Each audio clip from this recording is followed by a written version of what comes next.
যুবক যখন সেজদায় যায়, যুবক তো জানে না, ও তো জানে আমার চলায় জমিন কাঁপে, ও তো জানে যে আমার চলায় এলাকা কাঁপে। হায়, ও জানে না ওর সেজদায় যে আরশ কাঁপে, ওটা ও জানে না। যদি জানতো তো এলাকা কাঁপাইতো না, যদি জানতো তো জমিন কাঁপাইতো না, ও সেজদা দিতে থাকতো আর আরশকে কাঁপাইতে থাকতো। যুবকের সেজদায় আরশ কাঁপে, আরশ। যুবক যখন সেজদায় যায়, সেজদায় পড়ে তো আল্লাহ ফেরেশতা, নাইলে এই হাদিস কোনোদিন আসতো না। আল্লাহ ফেরেশতাকে বলে উনজুর ইলা শাব মাযা ইয়াফআল, যুবকের দিকে তাকাতো কি করে আল্লাহ জানেন। তো ফেরেশতা বলে জাআলা আজলাহু ওয়া মাজালাহু লিআজলিক, সবকিছু বিসর্জন দিয়ে আপনার কুদরতি পায়ে মাথা ঠেকায় দিয়েছে। তা আল্লাহ বলে হাযা আবদি হাক্কা, এ আমার পারফেক্ট বান্দা, ইন্নী উবাহি বিহিল মালাইকা, তোমাদের উপরে আমি একে নিয়ে গৌরব করি। যখন সেজদায় চিৎকার দেয় সুবহানা রাব্বিয়াল আলা, আল্লাহ বলে সাব্বাহতানি সাব্বাহতুক, তুই আমাকে পবিত্র বললি, যাহ তুই পবিত্র, তোর গুনাহ মাফ, সেজদার থেকে উঠার আগে মাফ। আলাইতানি ফাআলাইতুক, মহান বললি, তুইও সৃষ্টির ভিতরে মহান। দুনিয়াওয়ালারা তোকে কি দিবে? কিয়ামতের দিন আমি তোকে আরশের নিচে সুপার ডিলাক্স গ্যালারিতে বসাবো। গ্যালারিতে, সুপার ডিলাক্স গ্যালারি বোঝেন? 7 জনের ভিতরে একজন ওই যুবক যে যৌবন আল্লাহর সাথে বিনিময় করে। আল্লাহ বলে তাকে আমি আরশের নিচে গ্যালারিতে বসাবো। সাবআতুন ইয়াদিল্লুহুমুল্লাহু তাহতা দিল্লি। দুনিয়াওয়ালারা তোকে কি দিবে? দুনিয়াওয়ালারা অতক্ষণ দিবে যতক্ষণ স্বার্থ আছে। হইতে পারে স্বার্থ শেষ তো তোমার এতিম বাচ্চা, তোমার দুধের শিশুকেও এতিম করতে দুনিয়াওয়ালারা দ্বিধা করবে না, দ্বিধা করবে না। তোমার নববধূকে বিধবা বানাইতে দুনিয়াওয়ালারা দ্বিধা করবে না। অতদিন তুমি চামচ, যতদিন তুমি বোঝেন। রাগ হয়ে গেলেন? যুবক পায়ে হাত রাখি, মাপ চাই তোমাদের কাছে। অতদিন তুমি দুনিয়াওয়ালাদের কাছে দাম পাবে যতদিন তুমি চামচ হবে, চামচ। আল্লাহ বলে আমার কাছে দাম ভিন্ন, সত্য এটি। এই জন্য আসেন আজকের মজলিস থেকে ওয়াদা করে উঠি যে আজকের থেকে ভাববো যে আমি যে কোনো মুহূর্তে যেতে পারি। আমি বাবাইতে চাই, এই জন্য আমার কাছে পিছনে একটা প্রমাণ আছে। এই উম্মত যদি ভাবতে ভাবতে কোনো দিক দিশা না দেখে আর যদি মাথায় হাত উঠায়া দিয়া চিৎকার দেয় আল্লাহ, কোনো দিকেই তো দেখি না, নিজেকে কি ধ্বংস করে ফেললাম? এটা মুখ দিয়া উচ্চারণ করতে দেরি, আল্লাহ ঘোষণা দিতে দেরি করেন না। ফালাম্মা তায়াক্কানতা বিল বাওয়ার ওয়া যানানতা আন্নাকা মিন আহলিন নার মানাহতু ইলাইকা রিদওয়ানি ওয়াল্লাইতু ইলাইকা গুফরানি ওয়া কুলতু লাকা লা তাহসান গফারতু লাকা যুনুবা ওয়াল আওসার ওয়া লিআজলিকা সাম্মাইতু নাফসি আল আজিজুল গফফার। আল্লাহ বলে তুই চিৎকার দিতে দেরি, আমি রেজার চাদর দিয়ে তোকে ডাকতে দেরি করি না, মাগফিরাতে ডুবাইতে দেরি করি না। তুই অনুভব করিস না, তোর পিঠে হাত রাখা আমি বলতে থাকি চিন্তা করিস না, গুনাহ খাতা মাফ করে দিলাম, তোর জন্যই তো আমি আজিজুল গফফার। এই জন্য চিন্তা করাইতে চাইতেছি। আসেন আজকের থেকে একটু চিন্তা করি যে আমি প্রস্তুত কতটুকু, প্রস্তুতি কতটুকু। এটার জন্যই আল্লাহ ওয়ালাদের সোহবত লাগবে, এটার জন্যই হক্কানি আলেমদের স্পর্শ লাগবে। মেরে দোস্ত, চোখের পর্দা একদিন খোলা যাবে। যদিও আজকে আমরা নিশাগ্রস্ত, কোরআনই বলে ওয়াতারান নাসা সুকারা, আজকে সবাই আমরা নিশাগ্রস্তের মতো। যুবক যৌবনের নিশায়, নারী নারীত্বের নিশায়, পুরুষ পুরুষত্বের নিশায়, বাড়িওয়ালা বাড়ির নিশায়, দোকানওয়ালা দোকানের নিশায়, হাটওয়ালা হাটের নিশায়, ঘাটওয়ালা ঘাটের নিশায়, রোডওয়ালা রোডের নিশায়, অফিসওয়ালা অফিসের নিশায়, আদালতওয়ালা আদালতের নিশায়। প্রত্যেক ব্যক্তি কসম খোদার আমরা নিশাগ্রস্ত, যার কারণে অনুভব হয় না কিছু। ঘোর একদিন কাটবে, খোদার কসম কাটবে। মালাকুল মউত হাত রাখতে দেরি, নিশার ঘোর কাটতে দেরি হবে না। নিশার ঘোর কেটে যাবে, আমাদের নিশার ঘোর কেটে যাবে। কবি শুধু শুধু বলে নাই ফাসাউফা তারা ইদান কাশাফাল গুবারু আফারসুন তাহতা রিজলিকা আম হিমার। কোরআনও এক জায়গায় বলতেছে তুমি অতি সত্বর দেখবে, অতি সত্বর তুমি দেখবে, বেশি দূরে না। তারাউনাহু বাঈদা ওয়া নারাহু কারীবা। আল্লাহ বলে ভাবতেছো তুমি অনেক দূরে, না না, আমরা দেখতেছি তোমার নাকের ডগায় চলে আসছে, তোমার দুয়ারে চলে আসছে। এই জন্যই আল্লাহর রাসূল দয়ার নবী সতর্ক করছেন উম্মতকে, আসবাহতা ফালা তানতাযিরিল মাসা। সকাল মিলল তো দুপুরের অপেক্ষা করো, বিকালের অপেক্ষা করো না। বিকাল মিলল তো সকালের অপেক্ষা করো না। এই জন্য আসেন, আল্লাহ ওয়ালাদের সোহবত লাগবে,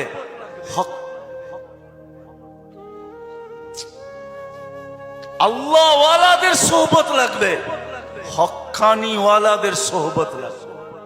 এদের সোহবতে যাবে যখন, সোহবত লাগবে, পরিবেশ লাগবে। ওই পরিবেশে যখন যাবেন, ওই সোহবতে যখন যাবেন, ওই জায়গায় যখন যাবেন, তখন পর্দা আস্তে আস্তে সরতে থাকবে। সূর্য যেমন উঠতে থাকে তো ঘন কুয়াশাও আস্তে আস্তে সরতে থাকে। এক সময় সবকিছু ক্লিয়ার হয়।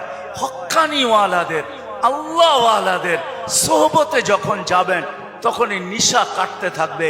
ঘরে যখন আলোচনা হইতে থাকবে, নারী পুরুষ যখন আলোচনা করবে, তখন আস্তে আস্তে কুয়াশা কাটতে থাকবে। এই জন্য সবার কাছে দরখাস্ত, আসেন আসেন। লম্বা করার সুযোগও আমার কাছে নাই, কারণ আমি অসুস্থ, আমার চোখ করছে, তা নিয়েও আমি আসছি, কিন্তু ওয়াদা দিছি এই জন্য চলে আসছি।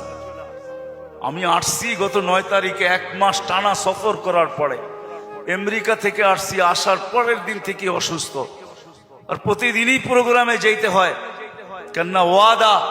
এরা কি জবাব দিবে মানুষের সামনে? ইজ্জত বেজ্জতির প্রশ্ন। বিদায় চলে আসছি, বিদায় শেষ জায়গা আমি চলে আসছি। আসেন ভাবি, ভাববেন তো? পাক্কা ওয়াদা করতেছেন? হ্যাঁ, আরে চিন্তা করেন, ওই উম্মত কেন চিন্তা করবে না যার চিন্তায় 60-70 বছরের ইবাদত রাখা আছে? লা তাফাক্কুরু সাআতিন খায়রুম মিন ইবাদাতি 60 আও 70 সানা। ওই উম্মতের চিন্তার কোনো প্রয়োজন ছিল না। সে চিন্তা করবে তো করবেই বা কেন? তার চিন্তার ভিতরে কোনো ওয়েট ছিল না, ওজন ছিল না, কোনো বিনিময় ছিল না। এই উম্মত চিন্তা করবে না তো করবে না কেন? যার প্রত্যেক চিন্তার মুহূর্তের বিনিময় 60-70 বছরের ইবাদত দেওয়ার জন্য আল্লাহ প্রস্তুত। নাইলে এই হাদিস আমাদের দুয়ার পর্যন্ত আসতো তো আসতো কেন? একটু বিবেক দিয়ে ভাবেন না? আল্লাহ বিবেক দিছে, ভাবেন। ভাববেন না কেন? ভাবেন, আপনি ভাবেন। ভাবনার দ্বারা কি হবে? একটু আগেই তো আমি হাদিস শুনাইলাম, এই উম্মতের ভাবনারও ওজন আছে। এই উম্মত ভাবতে দেরি, আল্লাহর রহমত উম্মতের দিকে ছুটে আসতে দেরি করে না। এই জন্য ভাববো, হক্কানি আলেম আর আল্লাহ ওয়ালাদের সোহবতে যাব। যাবেন তো? হ্যাঁ যাবেন? হ্যাঁ, কমসে কম নামান, কমসে কম নিজের নামটা লেখায় রাখেন, কাজে দিবে। জানি না কথাটা কতটুকু সত্য কতটুকু মিথ্যা, কিন্তু ছোটবেলার থেকে ছুঁইনা আসতেছি, এই জন্যই বলতেছি। আবার দেখতেছি যে কথাটা আসলেও সত্য। ইউসুফ আলাইহিস সালামকে যখন বুড়ি কিনতে যান, তো সবাই বলছে বুড়ি তুমি কিনবে তো কিনবে কি কইরা? টেন্ডার তো সবার আগে শো কইরা বসে আছে মিশরের বাদশাহ। এর টেন্ডারের উপরে যাবে তো যাবে কে? সবচেয়ে বড় বুলি সে লাগায় বসে আছে, তুমি কিনবে তো কিনবে কি কইরা? বলছে আমি কিনতে যাইতে চাইতেছি না, আমিও জানি কিনতে পারবো না, কিন্তু আমি চাই লিস্টিতে আমার নামটা থাক। কিয়ামতের দিন যদি লিস্টি খোলা হয় যে ইউসুফের ক্রেতা কে কে ছিল, আমার নামটাও যেন আসে। সত্য এটাই, কিয়ামতের দিন হক্কানি আল্লাহ ওয়ালাদের, ওলামাদের লিস্টিও খোলা হবে। লিস্টি যদি খোলা না হইতো তাইলে এই কথা আমার কাছে কোনোদিন পৌঁছতো না। এই উম্মতকে আল্লাহ ডাইরেক্ট জাহান্নামে পাঠাবেন না, ফয়সালা হয়ে গেল পাঠাবেন না,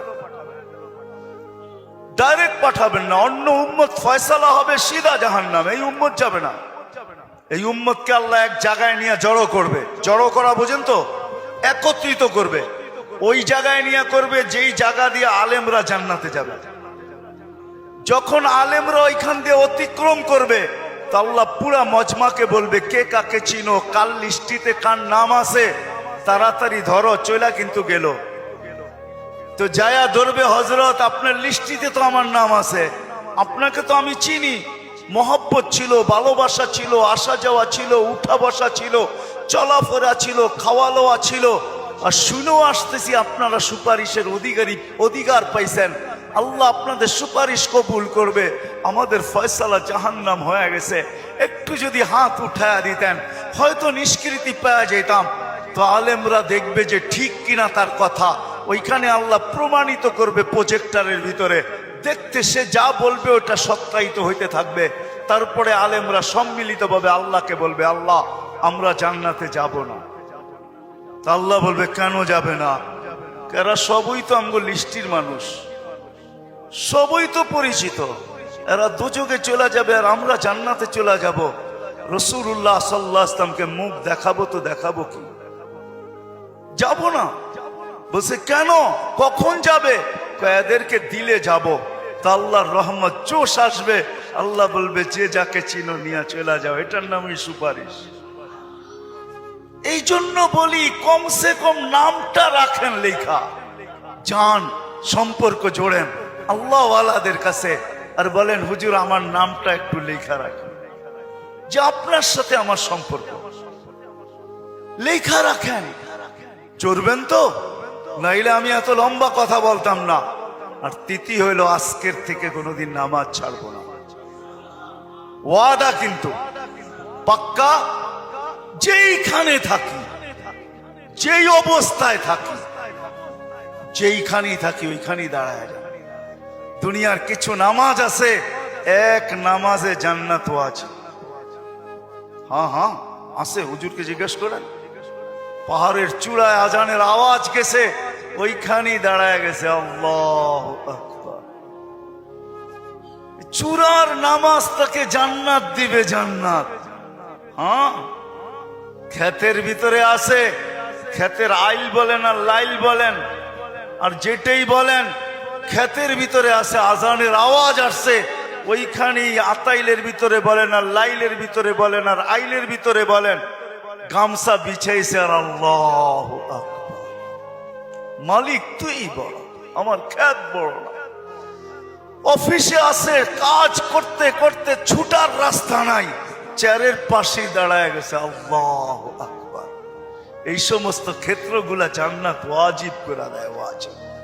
আল্লাহ ফেরেশতাদেরকে দেখায় কত ব্যস্ত, দেখ, তারপরেও আমার ডাক শুনতে দেরি, আল্লাহু আকবার বলতে দেরি করে নেয়। আল্লাহ কত বড়। আমি যদি বিজ্ঞান পড়াইতাম আপনাদেরকে, তাহলে পড়াইতাম আল্লাহ কত বড়। কার কুদরতি পায়ে রাখা, পাও রাখার অনুমতি, মাথা রাখার আপনাকে অনুমতি দিতেছে। আল্লাহু আকবার শুধু তর্জমা জানি, আল্লাহ মহান, কিন্তু সৌরজগৎ দিয়া জানি না। যদি সৌরজগৎ পড়াইতাম তাহলে আপনাদেরকে আমি দেখাইতাম কত বড় আল্লাহর কুদরতি পায়ে আপনি মাথা টেকাইতেছেন, কত বড় আল্লাহ। এটা সৌরজগৎ পড়া ছাড়া বুঝে আসবে না আল্লাহ কত বড়। সৃষ্টি পড়া ছাড়া বুঝে আসবে না আল্লাহ কত বড়।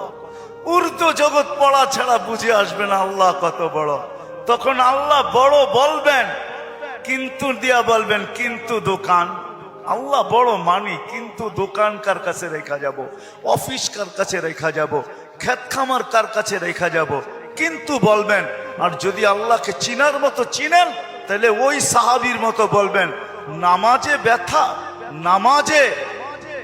নামাজে প্রতিবন্ধক।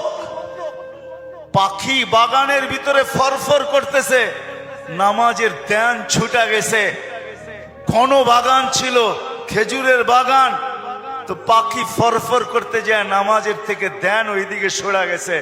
সালাম ফিরাইতে দেরি, বাগান সৎকা করতে দেরি করে না। সৎকা থাকবে না বাঁশ, বাজবে না বাঁশি, থাকবি না তুই, ফরফর হবে না, আমার নামাজের ধ্যানও নষ্ট হবে না। আমি তো আল্লাহু আকবারের সামনে।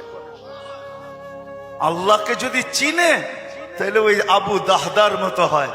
এক খেজুর গাছ, 600 খেজুর গাছের বাগান, এক খেজুর গাছের বিনিময়। আল্লাহর রাসূল ওয়াদা করছে এক সাহাবীর সাথে, যে খেজুরের মালিক থেকে তোকে বাগান গাছ নিয়ে দিব, কিন্তু ও ছিল মুনাফেক। বলছে খেজুরের গাছ আমাকে দে, তোকে আমি জান্নাতে বাগান নিয়ে দিব। ইয়া রাসূলুল্লাহ, আমার ছেলে সন্তান এই খেজুরের গাছের খেজুর খুব পছন্দ করে, এটা ছাড়া যা চাইতেন তাইলে দিতাম, এটা দিব না।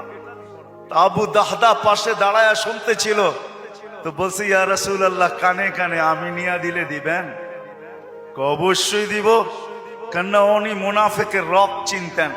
তো যা বলছে খেজুর গাছ বেচবি? আল্লাহর রসুল রে দিলাম না, তোকে কি করে দেই? কতগুলা খেজুর গাছ হইলে দিবি না, এটা কতগুলা হইলে দিবি না? তো বলে খেজুরের সিজন চলতেছে, সব গাছে খেজুর ভরা। বলছে তোমার ওই 600 বাগানের 600 খেজুর গাছের বাগানটা আছে, ওইটা দিবা? তাহলে দিয়া দিব। ডান, দিয়া দিলাম। দে খেজুর গাছ। ডন কয়া ছুটা শুরু করছে, কেননা আবু উম্মুদ দাহদা খেজুর বাগানের ভিতরে বাচ্চা কাচ্চা নিয়ে খেজুর পাহারা দিতেছিল, নিজে খেজুরের বাগানও ঢোকে নাই, বাহির থেকে দাঁড়ায় চিৎকার দিতেছে, উম্মুদ দাহদা কি হয়েছে? কয় জলদি বাহির হ, খেজুর গাছ বেচা বিক্রি হয়ে গেছে। কয় কোথায়? আল্লাহর রসুলের সাথে জান্নাতের বাগানের বিনিময়। তো ছেলে সন্তান নিয়ে মহিলা স্লোগান দিতে দিতে বাহির হইতেছে, কি? রবিহাল বাইয়া বা দাহদা, রবিহাল বাইয়া বা দাহদা। আবু দাহদা, বড় লটারি জিতা গেছিস তুই, বড় লটারি জিতা গেছিস। বাহির হয়ে চলে আসছে, 600 খেজুর গাছ দিয়া দিছে। আল্লাহর রসুলকে বলছে, ইয়া রাসূলুল্লাহ, খেজুর গাছ কিনা ফেলছি। কয় কি দিয়া কিনছিস? কয় 600 খেজুর গাছের বাগান দিয়া কিনা নিছি। আবু দাহদা, আল্লাহ তোকে এর চেয়ে 10 গুণ বড় বড় জান্নাত দিবে। আমি তোর খেজুরের বাগান দেখতেছি জান্নাতের ভিতরে। সত্য এটা। ওরা চিনছে আল্লাহু আকবার কি জিনিস, ওরা চিনছে লা ইলাহা ইল্লাল্লাহ কি জিনিস, মুহাম্মদুর রাসূলুল্লাহ কি জিনিস। এই জন্য ওয়াদা করেন আজকের থেকে নামাজ ছাড়বো, পাক্কা ওয়াদা। যুবকরা কি বলে? পাক্কা ওয়াদা। ইনশাআল্লাহ হুজুর দোয়া করবে, তারপরে এখান থেকে উঠা যাব, এর আগে কেউ যাব না। আমি আপনাকে চোখ খুলা দেখাইতে পারি, আমার চোখে চোখ উঠার কারণে কথা বললে অনেক জোর লাগে। আবার কালকেও প্রোগ্রাম আছে, ডেলি আছে। আসছি আমি 9 তারিখে, 1 মাস সফর করার পরে টানা আমাদের তাবলিগি সফর ছিল। 1 ঘন্টার জন্য এরকম কোনো সুযোগ ছিল না থামার। তারপরও চলে আসছি। উঠা চলে যাবেন? আল্লাহওয়ালা মানুষ, একটু আগেই তো আল্লাহওয়ালাদের সোহবত বলতেছিলাম। ইনশাআল্লাহ ওনার দোয়া শুইনা, দোয়া নিয়া তারপরে যাব। আল্লাহ আমাদের সবাইকে আমল করার তৌফিক দান করে।